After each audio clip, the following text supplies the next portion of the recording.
Tribute is more than a payment.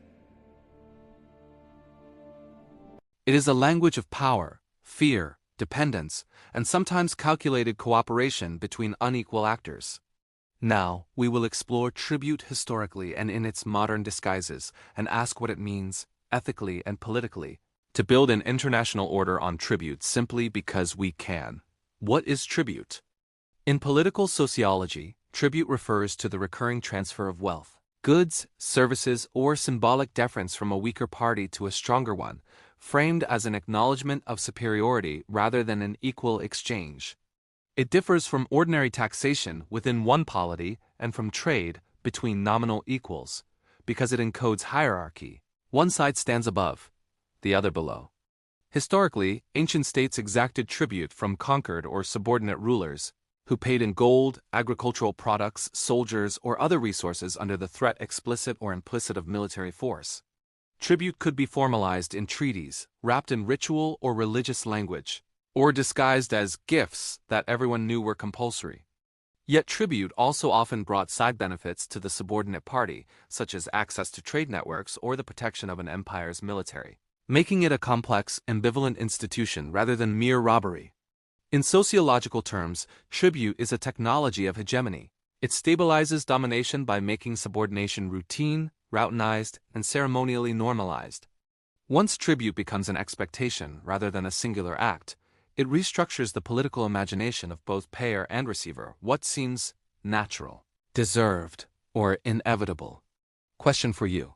When a payment is wrapped in the language of respect, gratitude, or security, how do you personally decide whether it is tribute, fair exchange, or something in between? When a community pays to be tolerated or protected, it is that or survival strategy under conditions of unavoidable asymmetry. When a payment is wrapped in the language of respect, gratitude, or security, how do you decide whether it is tribute, fair exchange, or something in between? Origins.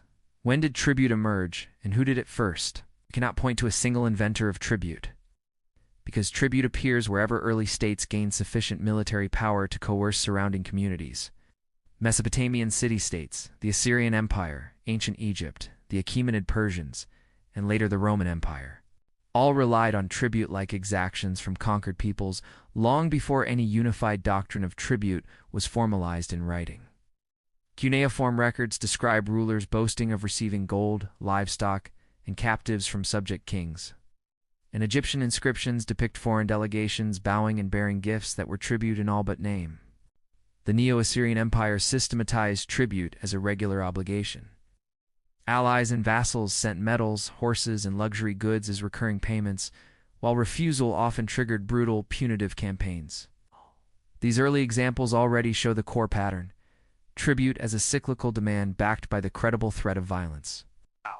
So rather than asking who did it first, it may be more accurate to ask, why do tribute systems emerge whenever certain asymmetries of power and organization appear?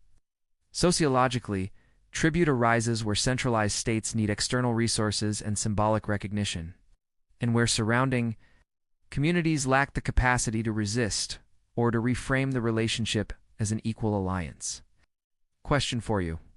Do you think tribute is an early-stage feature of state formation that we have outgrown, or is it a recurring pattern that simply changes costume over time? 3 classical tribute powers and their worlds. Several historical tribute systems became paradigmatic for how we imagine empire and hierarchy. Each reveals a different blend of coercion, ritual, and mutual benefit. Rome and imperial exactions.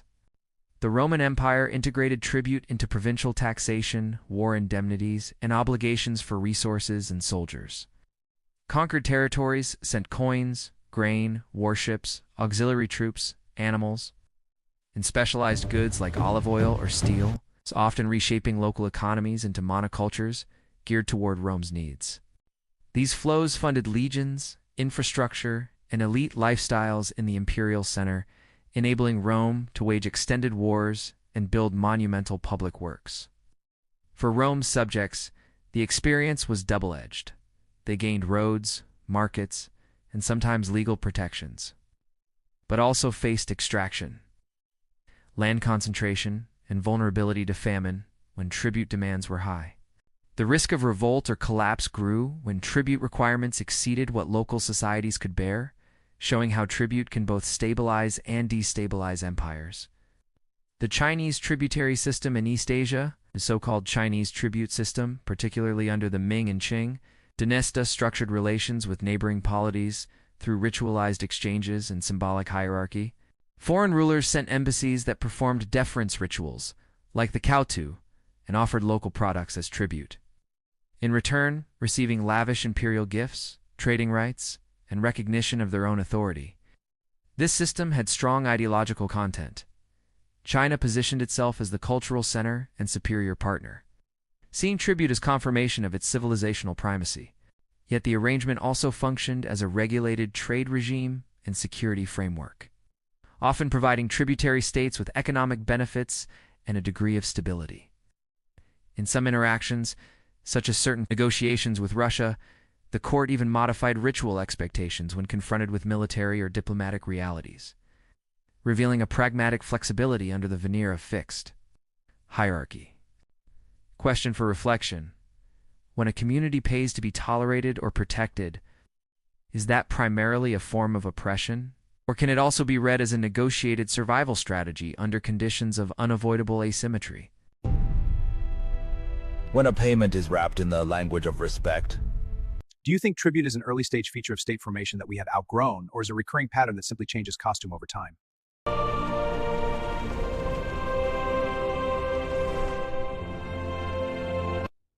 When a community pays to be tolerated or protected, is that primarily a form of oppression?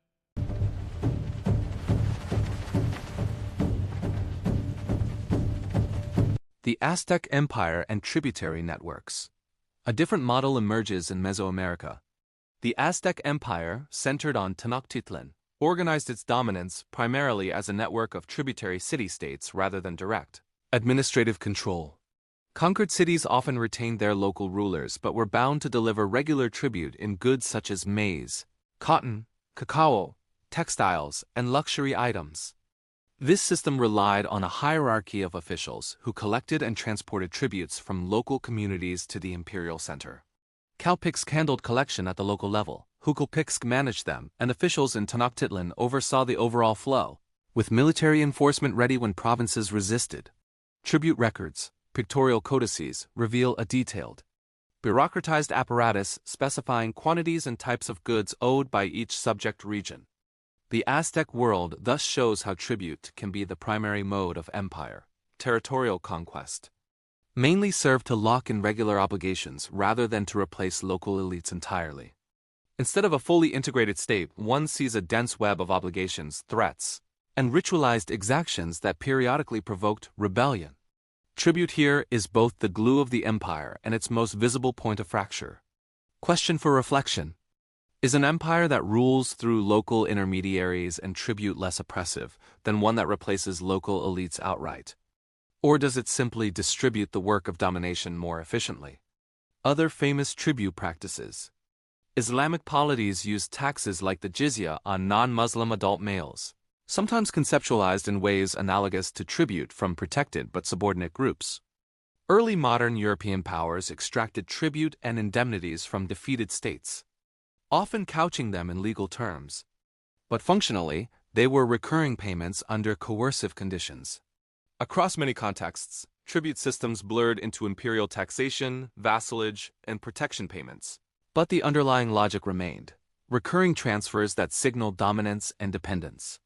Question for you. When you imagine Rome's provinces or East Asian tributary states, do you see mostly exploitation, mostly mutual benefit? Or a morally mixed system where winners and losers coexisted within the same structure? The mechanics of Solomon's system. 1 Kings 4:21-24 and 10:14-15. The core description states, Solomon ruled over all the kingdoms from the Euphrates River to the land of the Philistines, as far as the border of Egypt. These countries brought tribute and were Solomon's subjects all his life. They brought tribute and served Solomon all the days of his life. The annual intake is famously quantified as 666 talents of gold, 1 Kings 10:14, aside from silver, exotic goods, and horses. What Solomon gained? The benefits of the tribute system. wealth and material for monumental construction. The 666 talents of gold, approx 25 tons, annually funded the Jerusalem Temple and the royal palaces. It created the legendary Golden Age of Israelite material culture. Silver was said to be as common as stones, 1 Kings 10:27. 1. Economic stability and investment capital. Continuous influx of precious metals stabilized the currency. Allowed for state-sponsored commercial ventures, like the joint fleet with Hiram at Ezion Geber, and funded a standing army and bureaucracy. 2. Strategic resources. The system secured commodities Israel lacked. Timber from Phoenicia, copper from Edom, horses and chariots from Cilicia, Q, and Egypt, 1 Kings 10:28-29. 3. Political legitimacy and prestige. The steady stream of envoys bearing gifts from distant lands served as a powerful propaganda tool. It validated Solomon's and the Yahweh-given wisdom and power, solidifying his rule internally and externally. It projected an image of Israel as a major civilized power. 4. Geopolitical security. A network of tributaries and allies created a buffer zone, discouraging invasion. Peaceful relations. Judah and Israel lived in safety. Every man under his vine and under his fig tree, 1 Kings 4:25, were a direct benefit of this hegemonic control. 5. King Solomon's tribute system, as presented in the biblical tradition, represents a sophisticated multi-tiered network of exploitation, alliance, and commerce. It transformed military hegemony, established by David, into a commercial and diplomatic empire. For vassals like Edom, it meant political subjugation and resource extraction. For allies like Tyre, it meant a highly profitable partnership. For distant powers like Sheba, it meant securing lucrative trade routes. For Solomon, it provided the tripartite foundation of ancient kingship. Immense wealth to build monuments, geopolitical stability to secure his dynasty, and unrivaled prestige to cement his legendary status. The system stands as a classic model of how a small state, through clever diplomacy and control of trade arteries, could project power far beyond its military means, creating a golden age remembered and amplified for millennia. Question for reflection. When you look at today's global systems, financial, military, technological, do you see echoes of these classical tribute worlds? If so, where do you locate the capitals, the peripheries, and the intermediaries who make the system work? When you look at today's global systems, financial, military, technological, do you see echoes of these classical tribute worlds? If so, where do you locate the capitals, the peripheries, and the intermediaries who make the system work?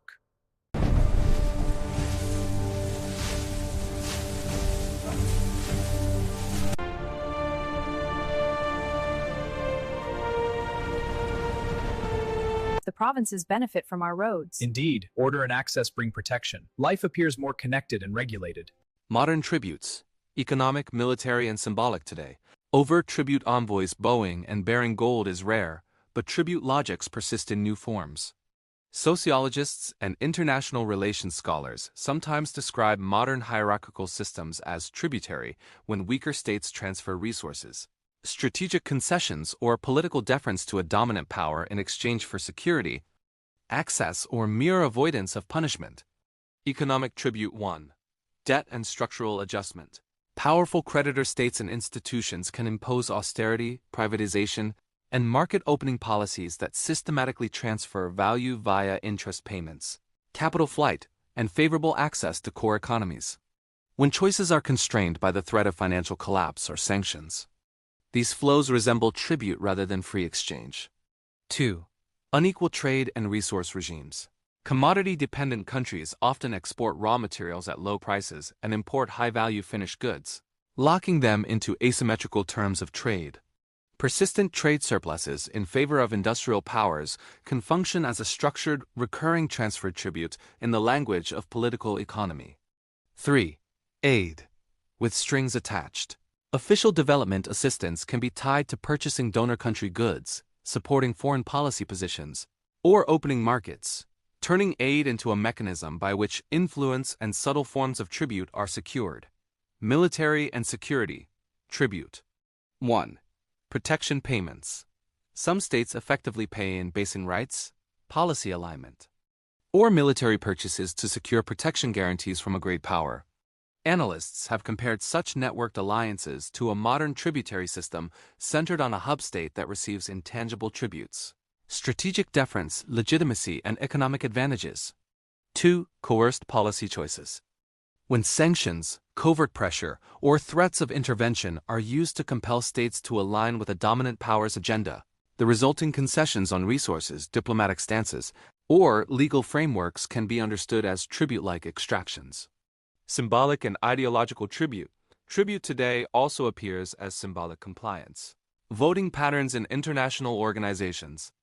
The adoption of preferred narratives, shared values, rules-based order, or public endorsement of a hegemon's actions. These symbolic tributes reinforce the center's prestige and help legitimize its structural advantages, echoing how historical tribute bolstered imperial authority at home. Question for you.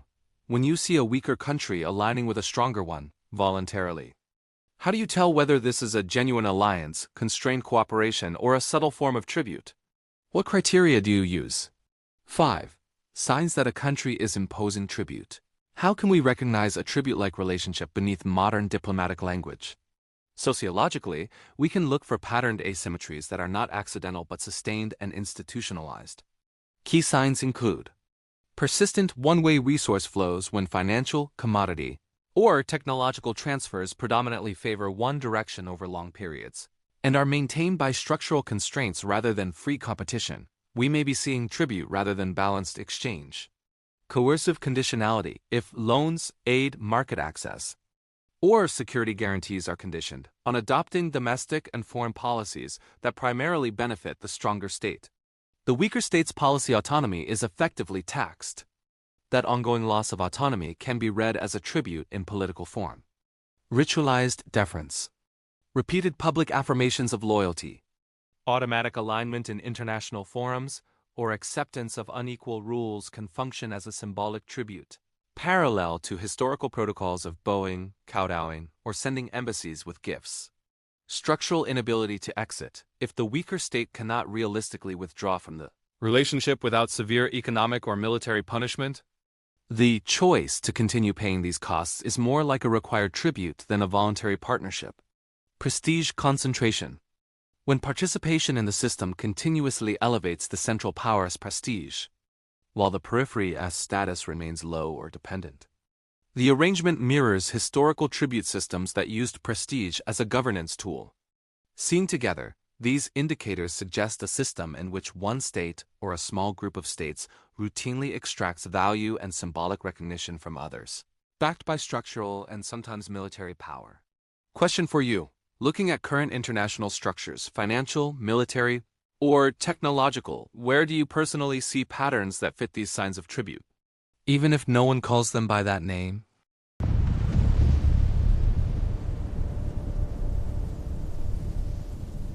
When weaker country aligning with a stronger one. Voluntarily, this is a genuine alliance, constrained cooperation, or a form of tribute. Risks of being a tribute-inducing country. For the country that receives tribute, the arrangement can look attractive. Steady inflows of resources, strategic depth, and heightened prestige. Yet sociologically, empires and hegemonic centers that rely heavily on tribute incur serious risks. 1. Overextension and dependency. Tribute-funded powers often grow dependent on external inflows to sustain their militaries, welfare for domestic elites, and global presence. As Rome and other empires discovered, when tribute falters through revolt, economic shifts, or competition, the imperial center faces fiscal crises and political instability. 2. Resistance and delegitimization. Tribute breeds resentment among subordinate societies, especially when flows feel exploitative or culturally humiliating. Over time, this can foster nationalist movements, revolutions, or realignments that undermine the hegemon's legitimacy and practical control. 3. Moral corrosion. When a state normalizes extracting value because we can, it cultivates elites and institutions habituated to domination rather than reciprocity or justice. This moral economy can spill into domestic politics, entrenching inequality and a willingness to sacrifice outsiders and sometimes insiders for continued advantage. 4. Strategic complacency. Regular tribute inflows can encourage complacency. Instead of innovating or reforming, ruling classes defend existing privileges and external rent streams. When new competitors arise or when tributaries defect, the hegemon may be unprepared for the resulting systemic shocks. 5. International backlash. Other powers, observing a tribute-inducing hegemon, may band together to balance against it, creating rival blocs, arms races, and global fragmentation. The longer a tribute system lasts, the more likely it is to generate the conditions for its own undoing. Question for you. If you were advising a dominant state, how would you weigh the short-term benefits of tribute-like advantages against the long-term risks of backlash, dependency, and moral decay? 7. Is it humane or fair to impose tribute because we can?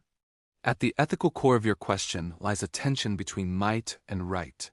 Historically, tribute has been justified through narratives of civilizational superiority, protection, or order, but at bottom it has relied on the asymmetry of coercive power.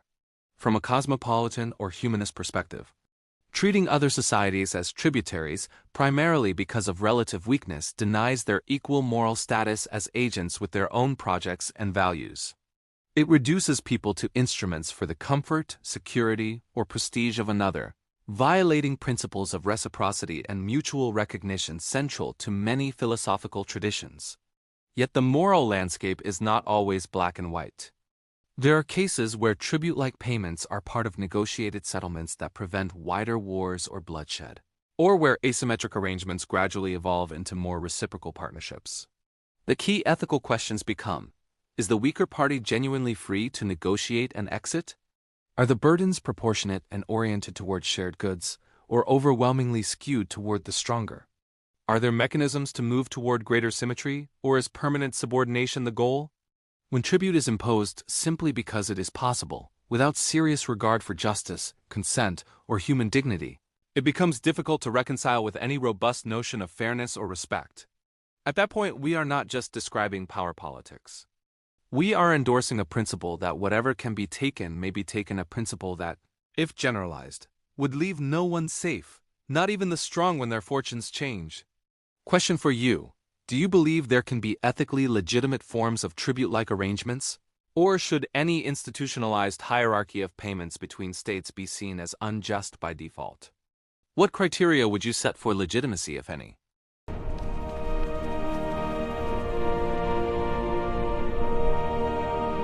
Breaking point. When demands exceed capacity, order begins to fracture. Call to action and food for thought. To think about tribute is to think about the deep grammar of our international order. Who pays, who receives, and which stories make these flows appear natural or necessary. Beneath terms like partnership, security architecture, development assistance, and rules-based trade, may lie enduring tribute logics that reproduce hierarchies and dependencies on a planetary scale. A meaningful call to action in this context is less about immediate activism and more about cultivating a sharper sociological and philosophical lens in how we interpret world politics. 1. Reread the news through the lens of tribute. When you encounter debates about debt relief, sanctions, basing agreements, or trade wars, ask, who is effectively paying whom, how regularly, under what constraints, and with what symbolic performances of deference? 2. Question normalization when asymmetrical arrangements are presented as just how the world works. Interrogate which interests are served by that narrative and what alternative forms of cooperation might be possible.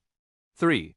Bring moral vocabulary back instead of accepting purely technocratic language, tariffs, risk premiums, conditionality, reintroduce questions of justice, reciprocity, and recognition into your analysis and conversations.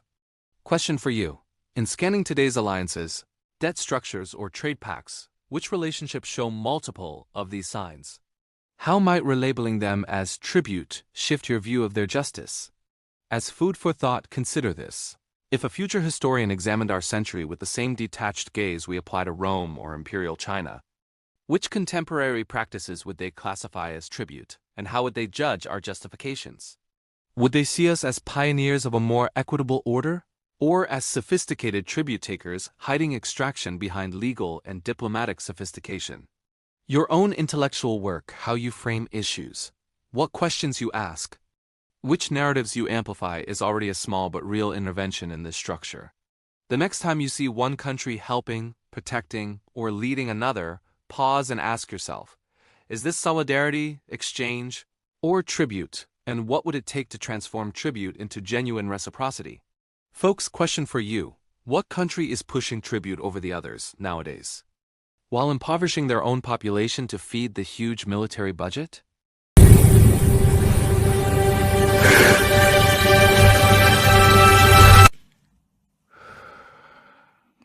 Please tell me what you think and how you feel about this issue. Analyze it, brainstorm it, debate it, and if you like it, please share it.